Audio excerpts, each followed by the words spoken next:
Senator Ejercito. Senator Ejercito is recognized.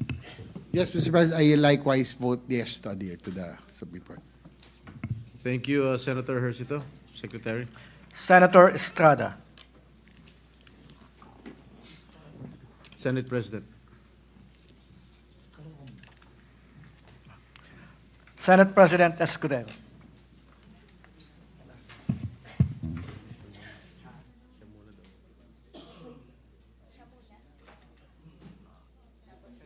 The Senate President is recognized to explain his vote. Thank you, Mr. President. Distinguished colleagues, sa mga minamahal nating kababayan.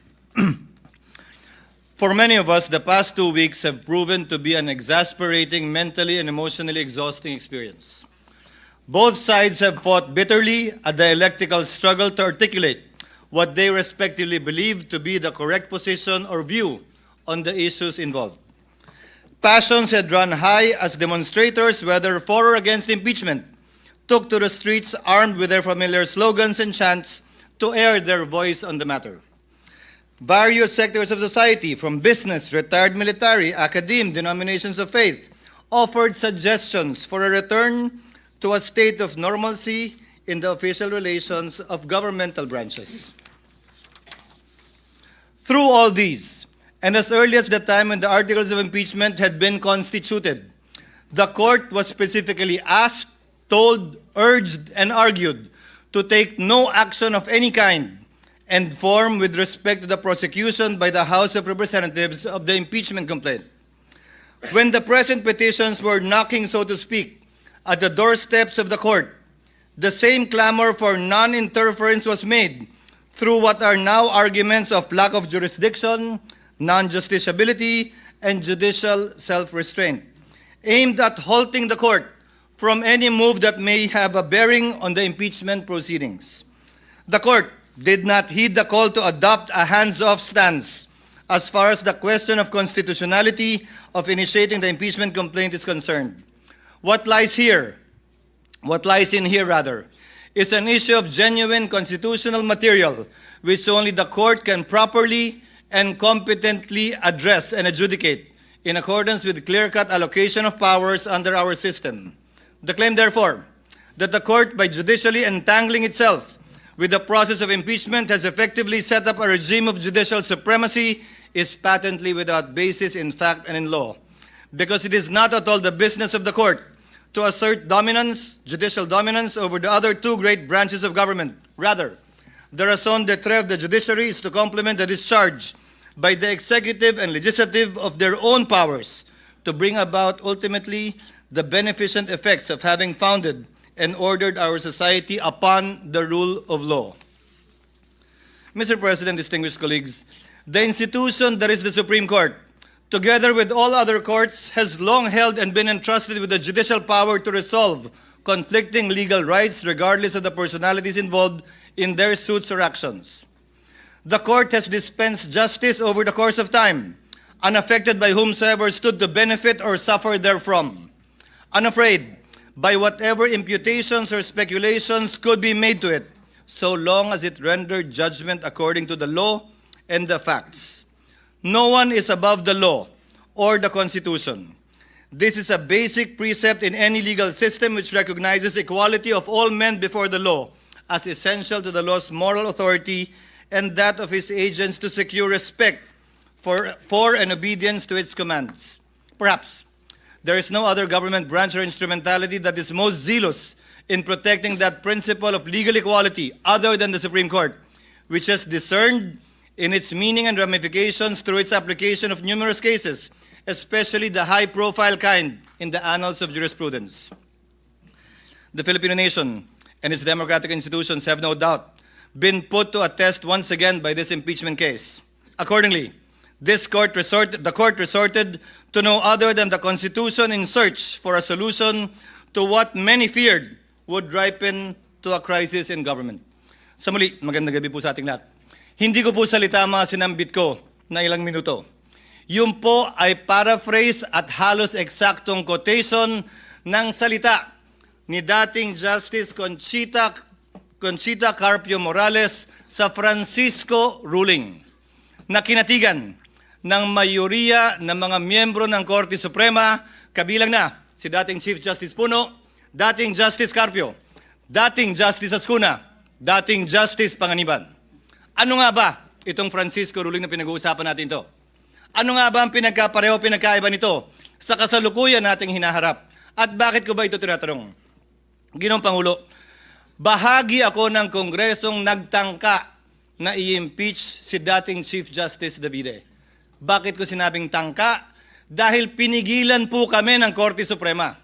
In-enjoin at nag-issue ng TRO ang Korte Suprema at ito yung desisyong yun. Francisco, case na palaging sinasite po natin.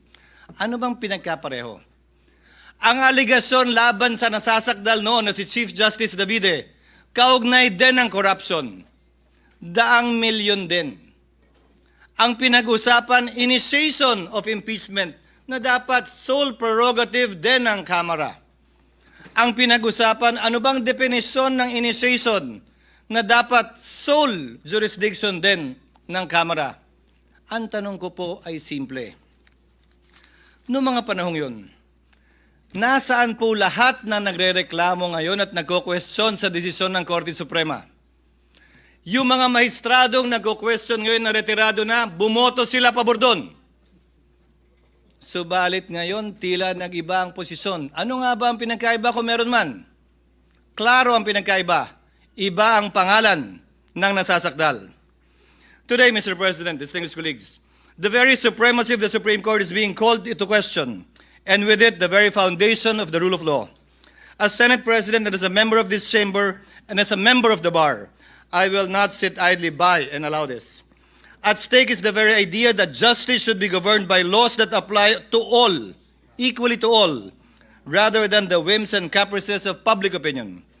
As Justice Frankfurter once said, if one man can be allowed to determine for himself what is law, every man can. That means first chaos, then tyranny. Legal process is an essential part of democratic process. Whether it's a mob or a minority, bias and prejudice blinds, divides, and destroys. Former U.S. Supreme Court Justice Sandra Day O'Connor also said it best. The law provides necessary continuity amidst our constantly shifting political landscape. It guarantees everyone will be treated equally, whether they are in today's or yesterday's majority, so they know what to expect, whether what they do is popular or unpopular at that time. The courts, Mr. President, with the Supreme Court at the helm, are the guardians of the rule of law, making sure everyone plays by the same rules and receives equal justice. For the rule of law to prevail, the High Court must act as a compass, not as a political cheerleader, impartially applying the law by calling out violations, not swayed by public opinion or political allegiance. Respect for the rule of law, Mr. President, requires all of us to adhere to final or immediately executory decisions of the court, even when there is a winner and a loser, to avoid deadlocks and maintain legal order. Respect for the rule of law does not bar disagreeing with court decisions, nor from forming our own opinions on the meaning and intent and letter of the spirit of the Constitution. However, we must also have the humility to accept when we are wrong once the Supreme Court has already decided. Respecting the court only when you win or when it aligns with your belief is not respect for me. It is plain arrogance or if at all, a power play. Cherry-picking court rulings destroys the judiciary's purpose. Disobeying the High Court's decision is a violation of the law because under our Constitution, decisions of the Supreme Court form part of the law of the land. I made these remarks, Mr. President, amidst recent calls for this august body to disregard the Supreme Court's recent ruling in Duterte v. HOR. These calls for judicial disobedience have been aided and abetted by so-called legal luminaries and experts who fancy their wisdom and knowledge of the Constitution as better, higher, more supreme than that of the Supreme Court. Miyembro po ba sila ng Supremist Court? Miyembro po ba sila ng Super Supreme Court? Sa pagkakaalam ko po, iisa lamang ang Korte Suprema. At ayon sa ating konstitusyon, Korte Suprema ang bukod tanging pwedeng makapagsabi kung ano ang kahulugan ng ating saligang batas. Walang iba. Allow me to demonstrate, for example, Mr. President, the legal gymnastics these people have been undertaking. In the past, and I have borne the brunt of this, sabi nila, forthwith ang sinabi sa Senado, ibig sabihin yan agad-agad. Despite the rulings of the Supreme Court that say it is within a reasonable time. Pero doon na tayo sa agad-agad. Sabi ng rules ng House, dapat i-refer ng SecGen immediately sa Speaker. 2 buwan bago niya ginawa yon. Oh, okay lang sa kanila. Di naman sila nagreklamo. Immediately po ang gamit, ha? Hindi forthwith. Sabi naman ngayon ng Korte Suprema, immediately executory. Ay, teka lang. Hintayin muna natin. Hindi ba final? Kapag ka convenienteng gamitin yung mga salita pabor sa posisyon nila, edi okay lang. Kapag ka hindi naman, ay hindi rin. Hindi po ganun dapat yon. Hinihiling nila ngayon sa Senado na ipagpaliban muna ang anumang aksyon para intayin ang anumang desisyon ito kaugnay sa motion for reconsideration na inihain ng Kamara sa Korte Suprema. Subalit tulad ng naipaliwanag na kanina kaugnay ng motion na pinagbobotohan natin ngayon, kung magbago man ang Korte Suprema sa kanilang desisyon na unanimous noong July 25, 2025, meron pong paraan at proseso pa ang Senado para sundin ang bagong desisyon yan ng Korte Suprema kung sakasakaling mangyayari po yan. In the past, it was also said, nauna nagsalita si Senator Bato, bawal daw at walang karapatan mag-motion ang sinumang Senator Judge dahil trabaho daw ng depensa yon.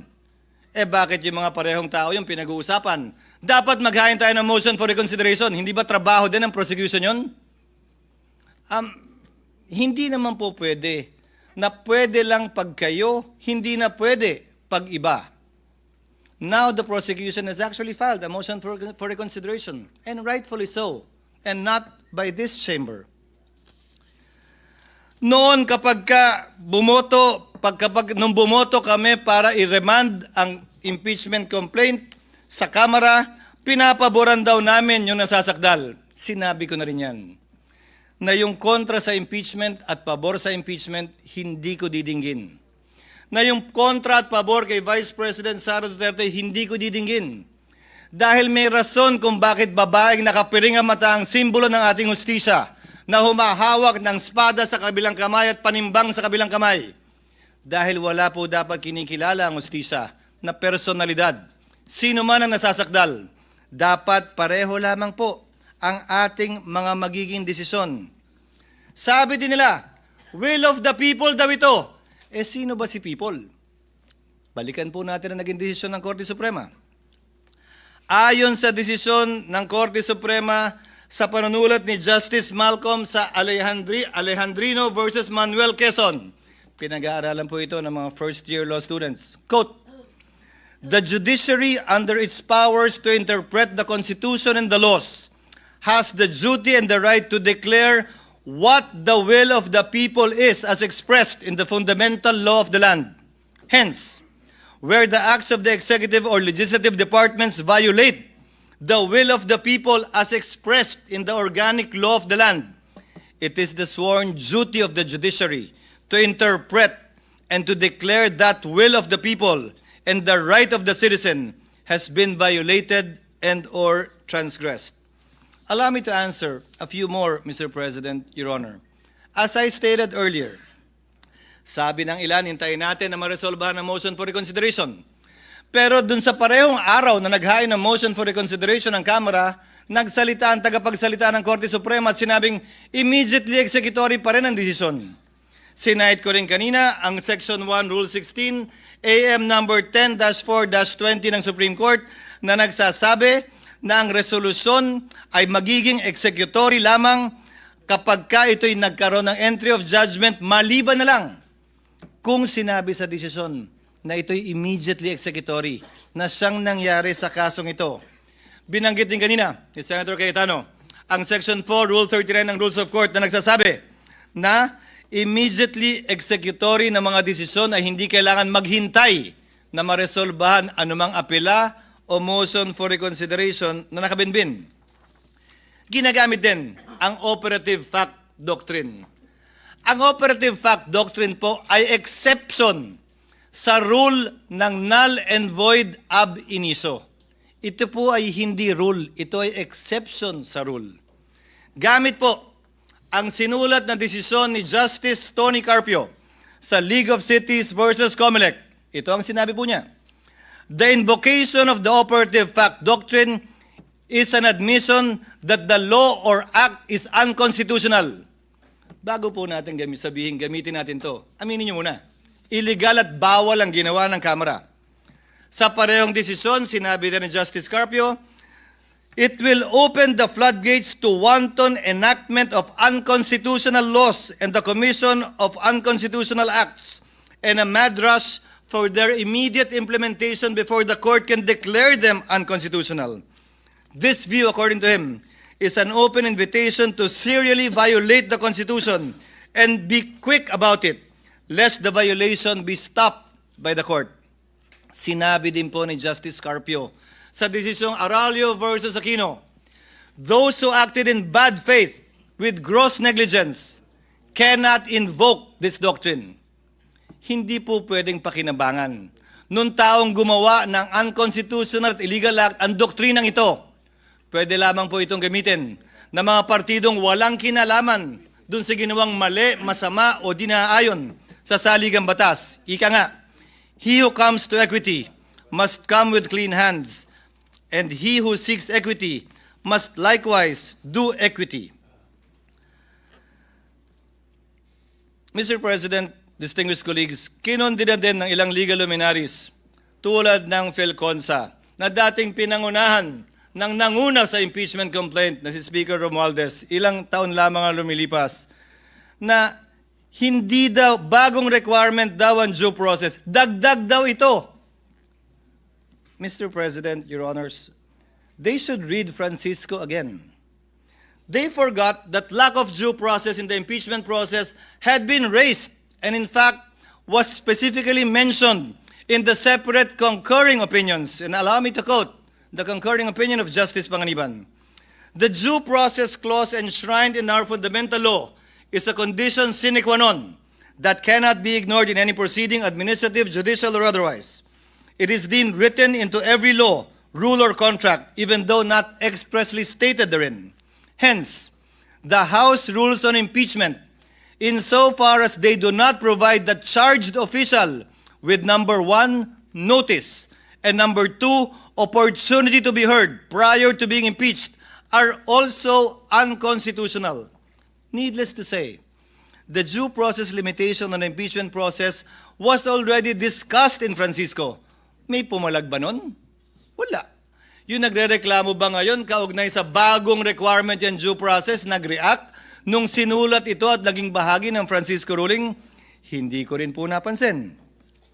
Sinabi din po ng ilang legal luminary, partikular binanggit din ito ni Speaker Romualdez. When the court begins to create rules on how it and other high officials may be impeached, it risks writing the terms of its own immunity. This point was also discussed in Francisco. Ang sabi ng korte nito, illogical ito at non-sequitur. Alalahanin po natin. Hula lamang yung gagamitin din ito pabor sa kanila. Sa kaso ng Francisco, nakaupong Chief Justice ang nasasakdal. Pero sinabi mismo ng korte, hindi bale yan. Hindi namin pinapaboran ang kabaro namin sa pagbaba namin ng desisyong ito. Mr. President, the Constitution establishes a system of checks and balances, not a system of retribution. Threatening the Supreme Court with impeachment simply because one disagrees with the ruling is a dangerous assault on our constitutional order. The Senate, Mr. President, stands ready to uphold the integrity of the Constitution as well as the institutions created under it. My dear colleagues, we are told that to honor the court's ruling is to betray the truth, that by choosing fidelity to the law, we somehow abandon accountability, but nothing for me could be further from the truth. To disregard the ruling would not only defy the Constitution, It would drag the nation into a crisis it can ill afford. It would erode the authority of our laws, embolden those who believe they are above it because they know it all or simply know better. To those seeking to disregard the Supreme Court's decision, I ask these simple questions, Mr. President. Again, in light of the Francisco ruling on former Chief Justice Davide, and it was okay then because they did not want then Chief Justice Davide to be impeached. Are you truly for accountability or simply anti-Duterte? Do you truly respect and want to preserve the Constitution, or you simply hate the Vice President? Are you serving the nation's interest or protecting and pursuing your own personal ambitions or agenda? Are you fighting for truth, or are you simply after revenge? Do you really want a trial, or do you just want a conviction? Do you really believe that we are wrong, or do you simply think and feel entitled and believe that you are always right? Remove the name, Mr. President, of the Vice President in this case.